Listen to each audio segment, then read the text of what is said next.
Jewellers తెలంగాణలో మొట్టమొదటి factory outlet మన కొత్తపేటలో ఫిబ్రవరి 14న గొప్ప శుభారంభం.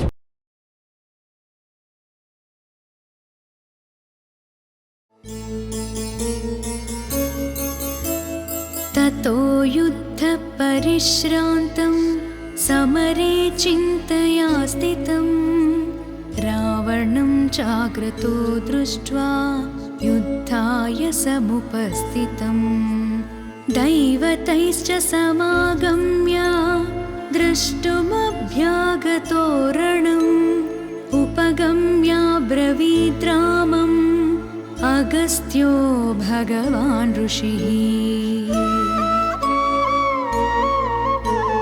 राम राम महाबाहो शृणु गुह्यं सनातनं येन सर्वा नरीन् वत्स समरे विजयिष्यसि आदित्यहृदयं पुण्यं सर्वशत्रुविनाशनं जयावहं जपे नित्यम् अक्षयं परमं शुभम्. ఆదిత్యాయ సోమాయ మంగళాయ బుధాయ చ గురు శుక్ర శనిభ్యచ్చ రాహవే కేతవే నమః. అసలు ఆత్మకారకుడు సూర్యభగవానుడు. అందుకనే ఆరోగ్యం భాస్కరాదిచ్చేత్ అంటూ ఉంటాం కదా, మనందరికీ తెలుసు. అలాంటి ఆరోగ్య కారకుడైనటువంటి సూర్యభగవాను ఆరాధించే రోజే మాఘ శుద్ధ సప్తమి. ఆ రోజునే రథసప్తమి అంటూ ఉంటారు. ఈ రథసప్తమి రోజున చిక్కుడాకులు, ఆ తర్వాత చిక్కుడుకాయలతో రథం కట్టుకొని, ఇక్కడ చూడండి అలంకరించాను, ఆ విధంగా రథం కట్టుకొని ఆ రథం మీద నువ్వు ఊరేగవయ్యా అని చిక్కుడాకులతో చిక్కుడుకాయలతో పూల రథాన్ని తయారు చేసుకుని ఆ యొక్క సూర్యభగవాను మనం ఆవాహనం చేసుకోవాలి.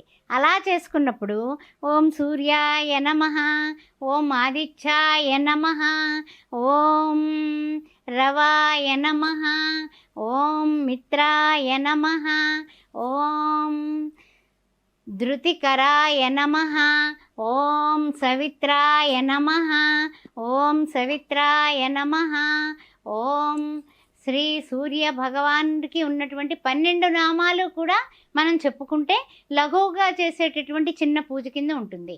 ఆ నామాలన్నీ కూడా ఒక్కసారి నేను చెప్తాను.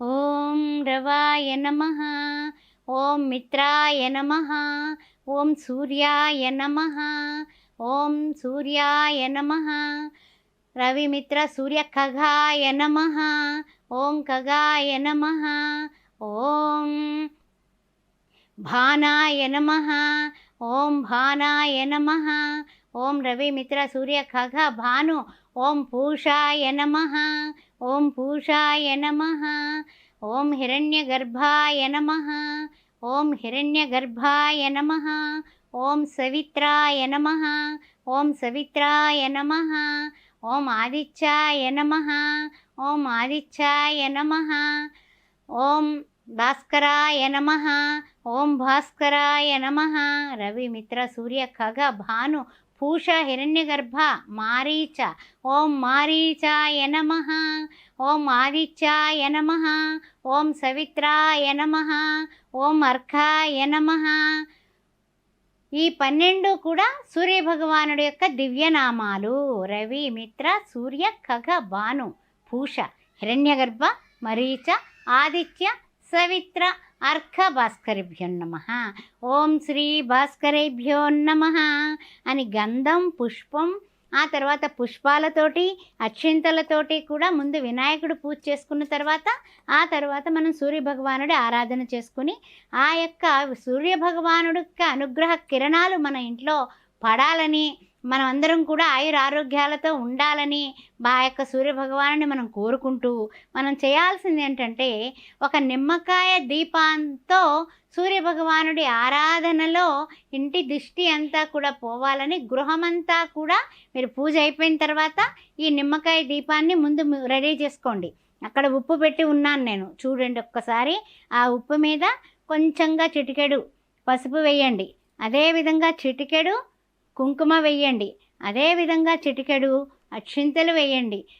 ఏ విధమైనటువంటి అనారోగ్య పరిస్థితుల్లో మీ ఇంట్లో ఎవరైనా బాధపడుతున్నా, వివాహాలు కాకపోయినా, లేకపోతే నష్టాలలో ఉన్నా కూడా ఈ యొక్క ఉప్పు రెమెడీ అనేది ఇంట్లో ఉన్నటువంటి నెగిటివ్ ఎనర్జీస్ని బయటకు పంపించేస్తుంది. ఈ విషయాన్ని గుర్తుపెట్టుకోండి. ఒక నిమ్మకాయని పసుపు రాసి కుంకుమతో అలంకరించుకున్నాను. ఈ నిమ్మకాయని తీసుకెళ్ళి దీని మీద పెడుతున్నాను. నేను పెట్టి మనము మొక్కుకోవలసినటువంటి సంకల్పం ఏదైతే ఉందో ఆ సంకల్పం మనస్సులో తలుచుకుంటూ ఓం భాస్కరాయ విద్మహే ఆరోగ్యప్రదాయ ధీమహి తన్నో సూర్య ప్రచోదయాత్తు.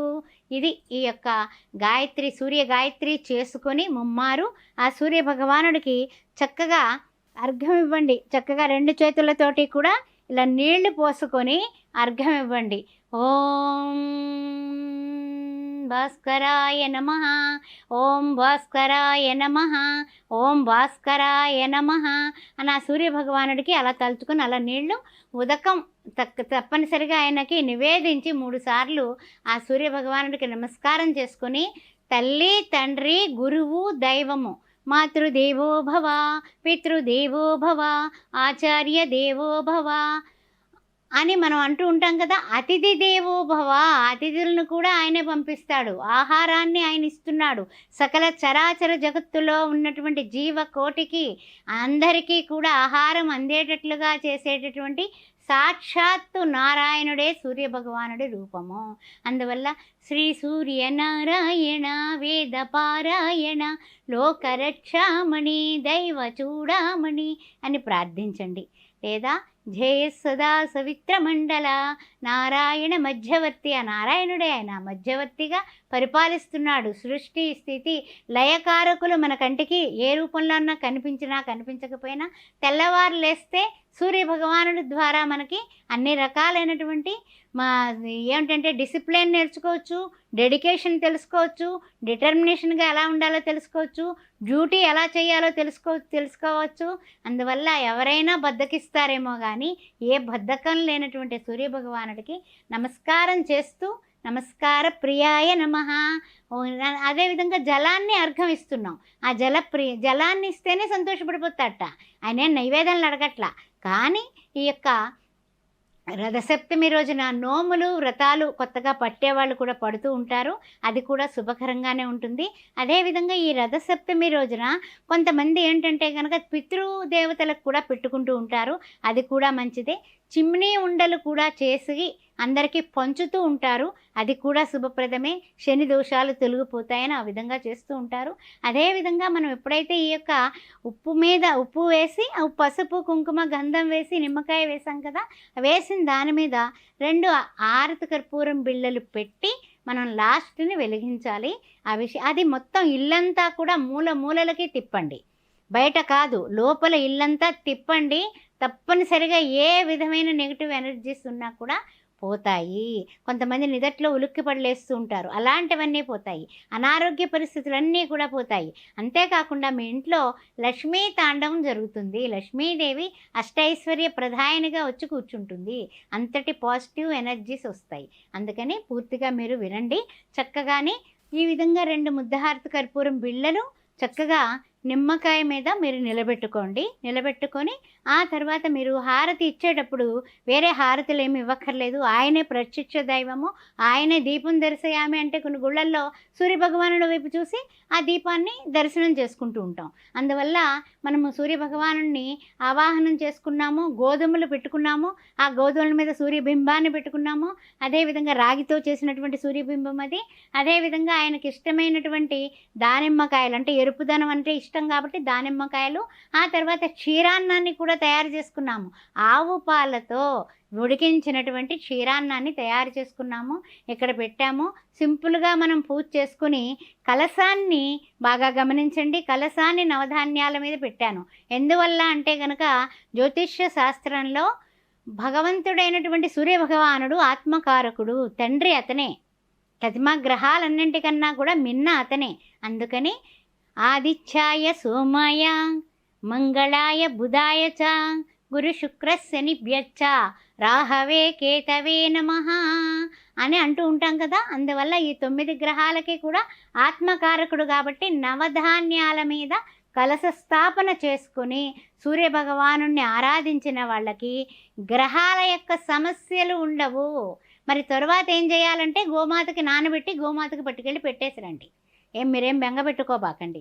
అలాగే ఈ ఉప్పుతో ఉన్నటువంటి ఈ దీపాన్ని ఒక్కొక్కటి బిళ్ళ వేసుకుంటూ ఇల్లంతా తిప్పుకొని పూజ అయిపోయిన తర్వాత అది పట్టుకెళ్ళి ఎక్కడైనా సరే నీళ్ళల్లో కరిగించి మొరిలో వేసేయండి. ఆ విషయాన్ని జాగ్రత్తగా మూడో కంటి వాడికి తెలియకుండా మీ ఇంట్లోపల చేసుకునేటటువంటి పాజిటివ్ ఎనర్జీస్ అభివృద్ధి అయ్యి ఐశ్వర్యం, ఆ తర్వాత దరిద్ర దేవత పారిపోతుంది, ఐశ్వర్యం మీ ఇంట్లో అభివృద్ధి అవుతుంది. ఈ యొక్క నిమ్మకాయ ఉప్పు దీపానికి చాలా ప్రశస్తం ఉంది. అందువల్ల ఈ విషయాన్ని గుర్తుపెట్టుకోండి. ఇవాళ శుభకరమైనటువంటి రోజు కాబట్టి ఏం చేసినా చేయకపోయినా ఈ 12 నామాలతోటి కొంచెం క్షీరాన్నం చేసుకుని ఆయనకు నివేదన చేసి సూర్య నమస్కారాలు చేసుకుని హృదయంతో సూర్య నమస్కారం చేసుకోండి. అదేవిధంగా 2 చేతులు ఎత్తి పురుషులు సూర్య నమస్కారాలు చేస్తూ ఉంటారు. ఆ విధంగా స్త్రీలు చేయకపోయినా హృదయం మధ్యలో సూర్యభగవాను ప్రార్థించండి. ప్రార్థించి మీరు తయారు చేసిన పదార్థాలన్నీ కూడా నివేదించి చక్కటి ఎర్రటి పుష్పాలతో, మందారాలు కానీ గులాబీలతో పూజించండి. పూజించిన తర్వాత ఆయనకు ఖర్జూరము, అరటిపళ్ళు చక్కగా నివేదన చేయండి. ఆ తర్వాత కలశానికి సంబంధించిన రవికెల గుడ్డ మరి ఏం చేయాలని అడుగుతుంటారు కదా. ఎర్రటి గుడ్డ పెట్టాం కదా, అది సూర్యభగవానుడికి గోధుమలు పెట్టాం కదా, ఆ గోధుమలతో పాటు ఇంకో 1.5 కేజీ గోధుమ పిండి కొని ఎవరికైనా పేదవాళ్ళకి ఆ ఎర్రగుడ్డలో వేసి మంగళవారం రోజున ఇచ్చేసేయండి. లేదా ఆదివారం పొద్దున్న రవిహోరా ఉంటుంది, 6 నుంచి 7 గంటల మధ్యలో ఎవరికైనా సరే ఒక 100 రూపాయలు 125 రూపాయలు వాళ్ళకి దక్షిణ ఇచ్చి ఈ గోధుమలు, గోధుమ పిండి ఎర్రటి గుడ్డలో కట్టి నమస్కారం చేసుకుని ఆరోగ్యం ప్రసాదించవయ్యా సూర్యభగవానుడా అని మీ మనోసంకల్పాలు ఏమైనా ఉంటే అవి కూడా చెప్పుకొని వాళ్ళకి ఇచ్చి నమస్కారం చేసుకుని సూర్యభగవానుడికి ఎదురుగుండగా వాళ్ళని నుంచోబెట్టండి. మీరు సూర్యభగవానుడికి ఎదురుగుండగా నుంచోండి. వాళ్ళు మన ముఖం వైపు చూడాలి, మనం సూర్యుడి ముఖం వైపు చూడాలి. ఒక వృద్ధ బ్రాహ్మణుడికి ఇస్తే చాలా అద్భుతమైనటువంటి మంచి జరుగుతుందండి. ఆ విషయాన్ని మీరు నిజంగా కూడా తర్వాత కూడా నాకు షేర్ చేసుకుంటారు. ఈ విషయాలన్నీ గుర్తుపెట్టుకోండి. అద్భుతమైనటువంటి చర్యలు, ఆరోగ్య ప్రదాత. ఆ తర్వాత అనారోగ్య సమస్యలన్నీ కూడా దూదు పింజల్లాగా పాసింగ్ క్లౌడ్స్ లాగా ఎగిరిపోతాయి. ఈ విషయాలు గుర్తుపెట్టుకుని ఆయుర ఆరోగ్య అష్టైశ్వర్య ఆనంద అభివృద్ధి కలిగి సత్సంతాన వివాహ గృహప్రవేశ గృహారంభ అన్నీ కూడా మీరు అనుకున్నట్లుగా ఈ ఉత్తరాయణ పుణ్యకాలంలో జరగాలని చక్కగా కూష్మాండ దానం కూడా ఇవాళ చేసుకోవచ్చు. ఆ తర్వాత ఇంకా ముఖ్యంగా ఏంటంటే ఇదిగో చూడండి, ఇది బూడిద గుమ్మడికాయ అంటూ ఉంటాం కదా, అంటే కూష్మాండంలో ఇది ఒకటి. ఇది గుమ్మానికి కట్టండి. గుమ్మానికి కట్టేటప్పుడు మరి ఎక్కడ పెట్టి పూజ చేస్తారు? ఇక్కడ పెట్టి ఆల్రెడీ మీరు పూజ చేశాను, నిలబట్టడం లేదని పక్కన పెట్టడం జరిగింది. అందుకని మీకు క్లారిటీగా చెప్తున్నాను. అందువల్ల దీనికి చక్కగా ఆయన సూర్యభగవానుడి యొక్క అనుగ్రహంతో అనారోగ్య పీడలు వీధి వాకిల నుంచే వస్తాయి, ఎక్కడి నుంచో రావండి. మనం చెప్పుల ద్వారా తెచ్చుకుంటాం. అందువల్ల ఈ వీధి వాకిలికి అంత క్రితం గుమ్మడికాయ బాగుందిగా తర్వాత మార్చొచ్చు అలాంటివేం పెట్టుకోబాకండి. రథసప్తమి రోజున గుమ్మడికాయ మార్చేయండి, బాగున్నా కూడా బయటపడేసి ఇది కట్టండి. పూజలో పెట్టింది అనారోగ్య పరిస్థితులు మొత్తం మోకపోతాయి మీ ఇంట్లోంచి. ఆ విషయాన్ని గమనించుకోండి. ఈ విధంగా పూజా విధాన ప్రకారము చేసుకుని చక్కగా మీరు అన్ని విధాల ఆరోగ్యవంతులుగా ఉంటారని, అష్ట ఐశ్వర్యాలతో కలకాలం పిల్లాపాపలతో ఉండాలని ఆ సూర్యభగవానుడికి మొక్కుతూ ఓం రవాయ నమః. రవి మిత్ర సూర్య ఖగ భాను పూష హిరణ్య గర్భ మరీష ఆదిత్య సవిత్ర అర్క భాస్కరేభ్యో నమః. ఓం అఘోరేభ్యో ఘోరేభ్యః సర్వేభ్యః అశ్రురుద్రరూపేభ్యః ఓం తత్పురుషాయ విద్మహే మహాదేవాయ ధీమహి తన్నో రుద్ర ప్రచోదయాత్తు. ఈ ఉప్పు దీపాన్ని ఇంట్లో అణువణువున కూడా చక్కగా ఇలా పట్టుకొని మీరు చక్కగా ఇలా పట్టుకొని మీ ఇంట్లో అణువణువున కూడా ప్రతి మూలలోని కూడా చూపించండి. ప్రతి మూలలోని కూడా నెగిటివ్ ఎనర్జీస్ ఉంటాయి, అవన్నీ చూపించండి. చక్కగా ఇల్లంతా తిప్పి అన్నీ చూపించినట్లయితే కనుక అన్ని విధాలా కూడా మీకు అనారోగ్య కారకత్వాలు పోతాయి. తర్వాత ధనలేమీ ఉండదు, అన్ని విధాలా కూడా మీరు యోగదాయకంగా ఉంటారు. ఓం శ్రీ మాత్రే నమః. ఈ విధంగా రథసప్తమి శుభాకాంక్షలతో మీ భాగ్యలక్ష్మి. ततो युद्धपरिश्रान्तं समरे चिन्तया स्थितं रावणं चाग्रतो दृष्ट्वा युद्धाय समुपस्थितम् दैवतैश्च समागम्य द्रष्टुमभ्यागतो रणम् उपगम्याब्रवीद्रामम् अगस्त्यो भगवान् ऋषिः